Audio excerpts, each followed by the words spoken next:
जय श्रीराम. श्री ब्रह्मचैतन्य गोंदलकर महाराज यांच्या प्रवचन या पुस्तकातील आज 13 मार्चचं प्रवचन. परमात्म्यावर पूर्ण निष्ठा पाहिजे.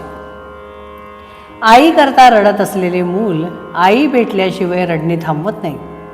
त्याप्रमाणे समाधानाकरिता आनंदाकरिता धडपडणारा आपला जीव परमेश्वर प्राप्त झाल्याशिवाय शांत राहू शकत नाही. म्हणून प्रपंचाची काळजी न करता परमेश्वराची प्राप्ती कशी होईल याची काळजी करा. भगवंतावर संपूर्णपणे निष्ठा ठेवल्याशिवाय आपली प्रपंचाची काळजी दूर होणार नाही. सर्व जगताचा जो पालनकर्ता आहे तो आपले पालन नाही का करणार? प्रत्येक गोष्ट त्याच्याच सत्तेने होते हे लक्षात ठेवा. मग प्रपंच कधीही बाधक होणार नाही. एक भगवंतावरची निष्ठा मात्र शेवटच्या श्वासापर्यंत सांभाळा.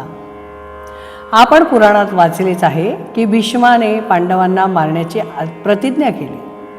भीष्म प्रतिज्ञाच ती, मग ती खोटी कशी होऊ शकेल? सर्व पांडव चिंताग्रस्त झाले, पण द्रौपदीची निष्ठा मात्र जबरदस्त होती. ती म्हणाली, आपण श्रीकृष्णाला विचारू. तिने सर्व वृत्तांत त्याला कथन केले.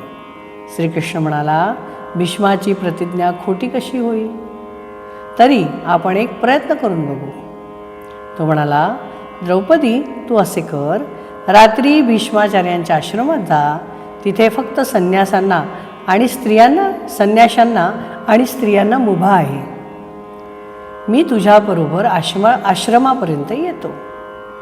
त्यानंतर श्रीकृष्ण द्रौपदीला घेऊन भीष्माचार्यांच्या आश्रमापर्यंत गेले आणि बाहेरच तिचे अलंकार आणि इतर वस्तू सांभाळत बसले. श्रीकृष्णांनी तिला आज जाताना सांगितले की भीष्माचार्य आज झोपत आहेत. अशावेळी तू जा आणि बांगड्या वाजवून त्यांना नमस्कार कर. त्याप्रमाणे द्रौपदी आत गेली आणि बांगड्या वाजवून भीष्माचार्यांना तिने नमस्कार केला आणि त्यांनी लगेच तिला म्हणले, सौभाग्यवती भव. मग त्यांनी पाहिले तर ती द्रौपदी होती. तेव्हा ते म्हणाले, द्रौपदी ही अक्कल तुझी खचितच नाही. भीष्माचार्यांनी बाहेर येऊन पाहिले तेव्हा त्यांनी श्रीकृष्णाला ओळखले, परंतु आता सर्व काम होऊन चुकले होते. म्हणून म्हणतो, परमात्म्यावर पूर्ण निष्ठा ठेवा. या निष्ठेच्या आड जर काही येत असेल तर तो आहे आपला अभिमान. हा अभिमान सर्वांनाच घातक आहे. तो घालवण्यासाठीच परमात्म्याला वारंवार अवतार घेणे भाग पडले आहे. ही अभिमानाची हरळी नाहीशी व्हायला भगवंताच्या नामासारखा मात्र दुसरा उपाय नाही. नामावर प्रल्हादाने जशी निष्ठा ठेवली तशी ठेवावी. त्याने नाम श्रद्धेने घेतले आणि निर्विषय होण्याकरिता घेतले. आपण ते विषयासाठी घेऊ नये. नामापरते दुसरे सत्य नाही हे समजावे. याच जन्मात हे नाम शांतीचा आणि समाधानाचा ठेवा मिळवून देईल. नामस्मरणात स्त्री पुरुष गरीब श्रीमंत हे भेद नाही. ते फक्त श्रद्धेने घेणं गरजेचं आहे.